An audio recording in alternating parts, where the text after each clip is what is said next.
This video is for the sisters who learned to carry everything because no one else could, who kept it together even while quietly falling apart, who smiled for the world but dissolved in silence when no one was looking. You were strong for too long, and your body remembers. Your soul remembers. Strength like that leaves an imprint. It shapes the way you move through life, how you walk into a room, how quickly you scan for danger, how easily you put your own needs last without even realizing you've done it. You didn't choose this kind of strength. It wasn't the kind you build because you had the time and space to grow. It wasn't forged in safe challenges or adventures you got to say yes to. It was born in survival, formed in the long nights when you couldn't fall apart because there was no one to catch you. Maybe no one showed up for you. Maybe the people you needed were too lost in their own storms to see you. Maybe love came with strings attached, a list of conditions you had to meet to keep it. Maybe softness was punished, mocked, or used against you. So you learned to stay ahead of the fall, to anticipate disaster before it arrived, to read people's moods like weather patterns you couldn't control but always had to prepare for. You became the one who handled things, the fixer, the emotional first responder. You cared for others so deeply, you forgot what it felt like to be cared for. You became the protector, the planner, the one who knew what to do when everyone else froze. And the world praised you for it. They called you strong, capable, even inspiring. But underneath that competence was a little girl who just wanted to exhale, who wanted to laugh without calculating if the moment was safe enough, who wanted to be loved without earning it first. She's still there, buried under layers of resilience, waiting for the day you decide she gets to come home. There's a part of you that stepped in when no one else did. She's powerful. She's precise.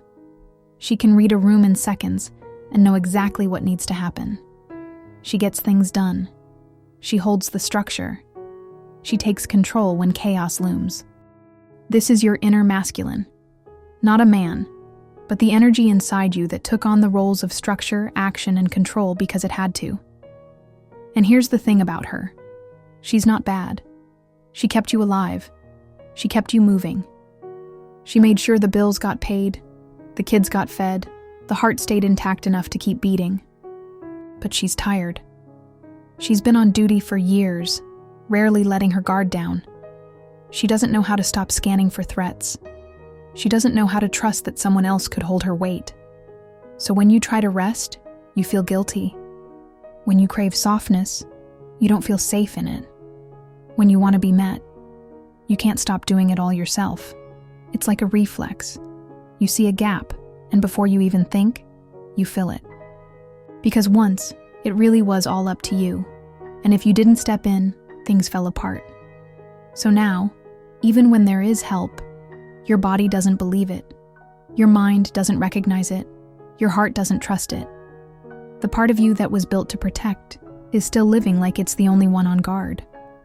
And maybe there's a part of you that wonders if you'd even recognize yourself without that constant readiness. If you'd even know who you are without the weight on your shoulders. But here's the truth that most of us were never taught. Letting go doesn't mean collapsing. It doesn't mean you become fragile, irresponsible, or naive. It means you remember you were never meant to hold everything alone. It means you let your inner protector rest her sword and shield because the war is over. It means you invite your feminine energy, the part of you that receives, that trusts, that creates beauty for no reason other than joy, to rise again. Letting go is not about losing control. It's about choosing a different kind of control, one that's rooted in trust, not fear. And I know trust doesn't happen overnight. For women who've been strong for too long, softness can feel unsafe at first. It feels exposed, vulnerable, like leaving your front door unlocked in a city you've never been to. So start small. Let someone else carry the grocery bag. Let a friend listen without rushing to reassure them you're fine. Let the dishes sit in the sink because rest matters more than spotless counters. These aren't signs of weakness. They're small revolutions. Moments where you decide your nervous system matters more than your performance. It might be uncomfortable at first. You might feel the urge to take the bag back, to clean the kitchen immediately, to explain why you didn't get it all done. That's okay. That's just the old programming trying to keep you safe in the only way it knows how. But over time, as you let yourself release just a little more each day, your body learns. It learns that not everything will fall apart if you don't catch it. It learns that someone else can hold you without dropping you. You don't have to control everything to be worthy of love. You don't have to perform wholeness to be seen as powerful.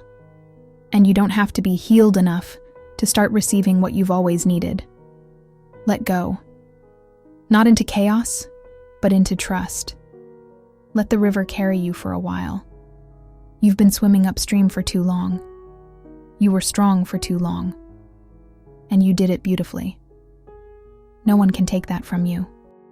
But now here is a new kind of strength calling you. The strength to soften, to allow, to be met without earning it first. This isn't the end of your strength. It's the evolution of it. Because true strength isn't just surviving the fire. It's knowing when to step out of it and let the warmth of the sun touch your skin again. It's knowing that you don't have to be on guard every second, that you can laugh without scanning the room, that you can sleep without one ear open for trouble. If this spoke to you, I'd love to hear your thoughts in the comments, and if you're not ready to share yet, just leave a rose so I know you're out there. And if this message felt like home, consider subscribing so you don't walk this path alone. We're building a space where women can remember their strength without having to stay in survival. You don't have to hold it all anymore. It's safe to exhale.